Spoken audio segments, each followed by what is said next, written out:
Welcome to the second episode of our Vietnam series. अगर आपने पहला व्लॉग मिस कर दिया है तो ये रहा उसका छोटा सा ट्रेलर। पिछले एपिसोड में हम निकले दिल्ली से और वियतनाम एयरलाइंस की फ़्लाइट पकड़ के हम पहुँचे वियतनाम की कैपिटल सिटी हैनोई। हैनोई पहुँच के हमने रखा हॉस्टल में अपना लगेज और निकल गए बाहर थोड़ा लोकल फूड और कॉफ़ी ट्राई करने। और यहीं से कंटिन्यू करते हैं आज के इस व्लॉग को, जिसमें हम आपको एक्सप्लोर कराएंगे वियतनाम की सबसे खतरनाक जेल और वो टूरिस्ट प्लेस जो आपको वियतनाम में ही यूरोप के मज़े दे देगा, ग्रैंड वर्ल्ड। रिक्शा भी बड़े अलग अलग तरीके से चलते हैं यहाँ पे। हमारे यहाँ जैसे रिक्शा क्या होता है कि साइकिल वाला जो रिक्शा होता है, बंदा आगे बैठा होता है चलाने वाला और पैसेंजर पीछे बैठा होता है। यहाँ पैसेंजर आगे बैठा होता है और चलाने वाला पीछे। भाई अगर सडन ब्रेक मारना पड़े, पैसेंजर तो दोनों मुँह के बल आगे गिरेंगे। अब किसी भी इंटरनेशनल कंट्री में पहुंचने के बाद सबसे ज़रूरी चीज़ जो चाहिए होती है वो है लोकल करेंसी और एक लोकल सिम। क्योंकि करेंसी हम इंडिया से ही एक्सचेंज करवा के लाए थे, तो अब हमें चाहिए था एक लोकल सिम, जो लेने के लिए हम आए हैनोई के लोकल वियटेल स्टोर पे। अगर आपने हमारे वियतनाम सीरीज़ का एपिसोड 1 देखा है तो आपको याद होगा कि मैंने एयरपोर्ट के किसी भी स्टोर से सिम लेने के लिए मना करा था। उसका इकलौता रीज़न था प्राइस। हमने इस लोकल वियटेल के स्टोर से जो पैकेज सिर्फ 2,10,000 डोंग यानी 701 रुपये में लिया था, वही सेम पैक हमें एयरपोर्ट पर 1200 से 1300 रुपये का पड़ता। और इस पैक में हमको मिला 4 GB पर डे का 5G इंटरनेट और 100 minutes local calling for 30 days.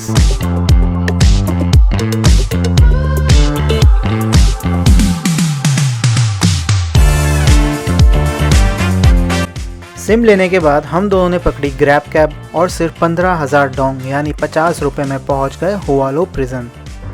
एक बात तो है यार, यहाँ पे ना कैब वगैरह ग्रैब से आप बुक करोगे ना, बड़ी क्लीन और साफ़ सुथरी कैब मिलेगी। अभी हमने दूसरी कैब बुक करी है हुआ लो प्रिजन जाने के लिए। वही देखो, साफ़ सुथरी एकदम मस्त कैब है। भाई वेदर ना यहाँ पूरे दिल्ली की तरह ही है। सुबह बारिश का मौसम हो रखा था और अभी रखिए धूप, इसी में छूट रही, इतनी गर्मी हो रही है। हुआ लो प्रिजन, जिसे लोग हैनोई हिल्टन के नाम से भी जानते हैं, ये वो जगह है जहाँ के हर दीवार के पीछे एक कहानी छुपी है। ये जेल ओरिजिनली 1896 में फ्रेंच कॉलोनियल रूलर्स ने बनाया था और यहाँ पे वियतनामीज फ्रीडम फाइटर्स को टॉर्चर करके रखा जाता था, जिसका ग्लिम्स दिखता है इन इंक्लाइन फ्लोर वाले सेल्स में, जिसमें कैदियों का पैर लॉक करके एक अंधेरे कमरे में उनको रख दिया जाता था। और भाई इसलिए उस प्रिजन में एंटर करने से पहले बोर्ड लगा था जिसमें लिखा था कि हुआ लो प्रिजन में इसको हेल ऑफ द हेल माना जाता है। और अब ये पुराना जेल एक म्यूजियम बन चुका है, जहां आपको मिलेगा एक रॉ ग्लिम्स वियतनामीज के फ्रीडम स्ट्रगल और वॉर टाइम हिस्ट्री का।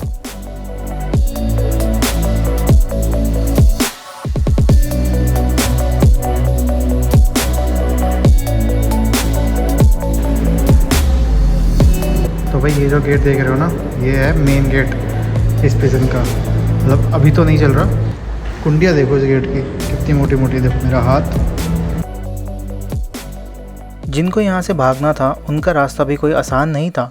उन लोगों को निकलना पड़ता था सिर्फ एक हाथ जितने पतले सीवर की लाइन से, जिसका विजुअल डेमोन्स्ट्रेशन आप इस क्लिप में देख सकते हो।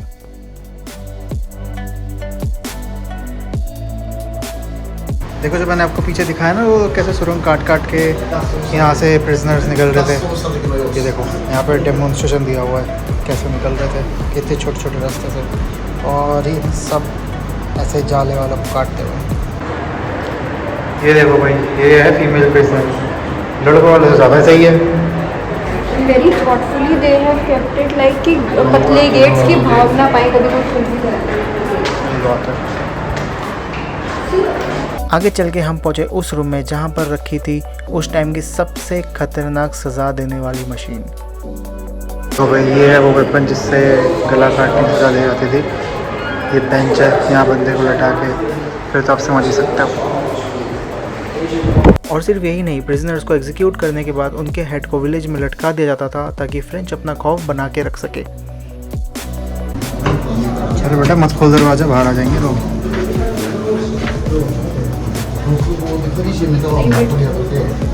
अच्छा वो लॉक कर रहा था क्या?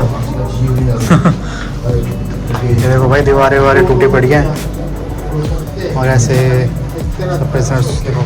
ये देखो जो मैं बोल रहा हूँ ना कि पैर ऐसे लॉक कर देते थे, ऐसे लॉक कर दे, बंदा कहीं उठ भी नहीं सकता, कुछ नहीं कर सकता, बस बैठा रहे या लेटा रहे बस। इन सब के बाद आपको यहाँ पर एक सोवेनियर शॉप भी मिलता है जहाँ आपको मिलेगा पूरे हनोई में सबसे सस्ते गिफ्ट्स। ये बात हमको बाद में रियलाइज़ हुई, बट अगर आप यहाँ आओ तो अपने फैमिली और दोस्तों के लिए गिफ्ट्स यहीं से ले लेना।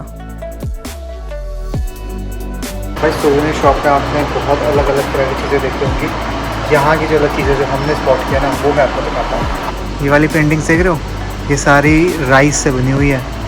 पूरी अलग अलग कलर, अलग अलग ड्राइंग बना रखी है, एक एक पार्टिकल इसमें राइस का है। ये देखो सारा कुछ राइस। ये तो चलो फिर भी ठीक है, ये वाली पता नहीं कैसे बनाई है। प्रिजन से थोड़ा सा बाहर आके आपको ये वाली जगह दिखेगी, और जितना मुझे समझ में आ रहा है, और ये जो जगह है ना, ये सारे जो प्रिजन के अंदर कैदी मौजूद थे उस टाइम के जितने भी रेवोल्यूशनरीज थे उनकी श्रद्धांजलि के लिए।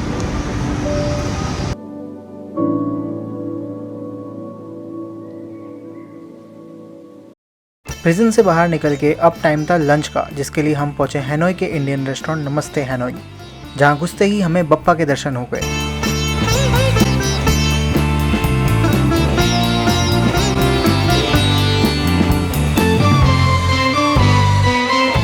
वही इंडियन रेस्टोरेंट में आके हमने ऑर्डर किया है साउथ इंडियन, और ये देखो अपने को मेरी इडली सांभर और चटनियाँ। ये कितने की पड़ी हमको?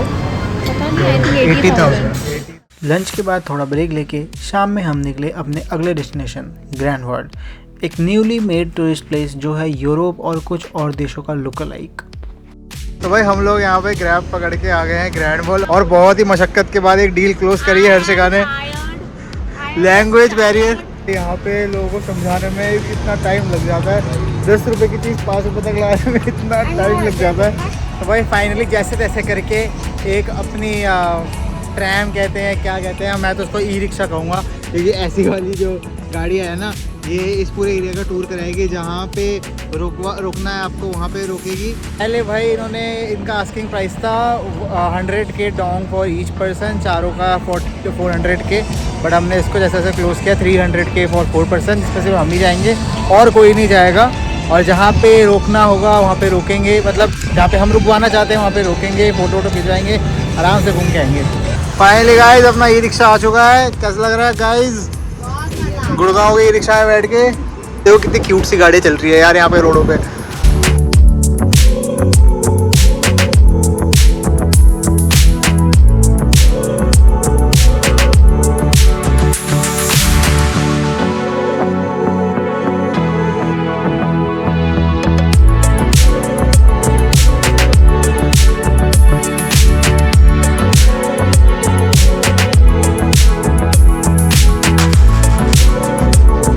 भाई जगह को देख के ना ऐसा लग रहा है ये पूरी की पूरी जगह ना अभी भी अंडर सम वर्क या अंडर सम कंस्ट्रक्शन चल रही है। कंस्ट्रक्शन ऐसा लग रहा है कि सारा कुछ बना तो दिया है बट लोग ही नहीं है यहाँ पे, लोग इतने कम आ रखे हैं। ये इसको शायद पॉपुलर होना अभी भी बाकी है। देखो बढ़िया सा आर्टिफिशियल लेक और पीछे रिजॉर्ट टाइप सिस्टम बना रखा है। कुछ कुछ लोग देखो हमारे से घूम भी रहे हैं। और साथ ही इसी जगह पे आपको मिलेगा जापान और चाइना जैसे कंट्रीज़ का भी लुक अलाइक।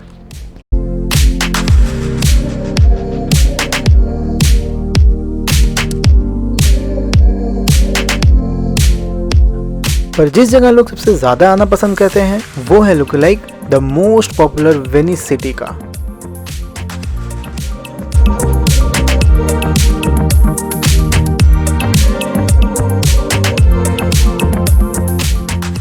दिन का घूमना पूरा हुआ और अब बारी थी हनोई में शाम एक्सप्लोर करने की।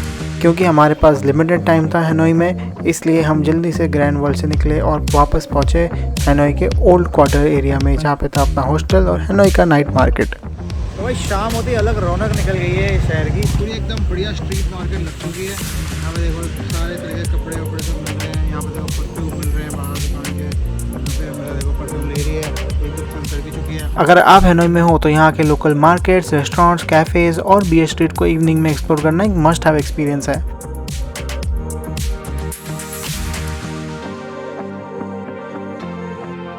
क्योंकि हम हनोई में और नहीं रुकने वाले थे तो हमने यहाँ थोड़ा ही टाइम स्पेंड करा और वापस निकल गए अपने हॉस्टल की तरफ। तो वही हॉस्टल से निकलते ही हमने फिर से एक ग्रैब कैब बुक की और सीधा पहुँच गए G8 सापा ओपन टूर के ऑफिस, जहाँ से हम पकड़ेंगे अपनी ओवरनाइट बस और पहुँचेंगे वियतनाम के अपने अगले डेस्टिनेशन सापा। तो भाई अगले व्लॉग में हम आपको लेके चलेंगे हैनोई से सापा और दिखाएंगे वियतनाम के एक लग्जरी स्लीपर बस की जर्नी। साथ ही साथ हम आपको दिखाएंगे हमारा सुंदर सा स्टे, सापा के कुछ आइकॉनिक स्पॉट्स, सापा के एक ब्यूटीफुल और एक सीनिक मोनोरेल जर्नी,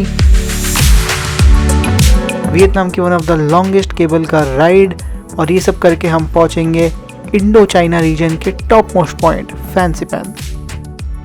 इसलिए हमारा नेक्स्ट व्लॉग देखना बिल्कुल भी मत भूलना। और अगर ये व्लॉग यहाँ तक पसंद आया तो वीडियो को लाइक करो, शेयर करो, चैनल को सब्सक्राइब करो। मिलते हैं जल्दी नेक्स्ट व्लॉग में। Thank you so much for watching. Bye bye.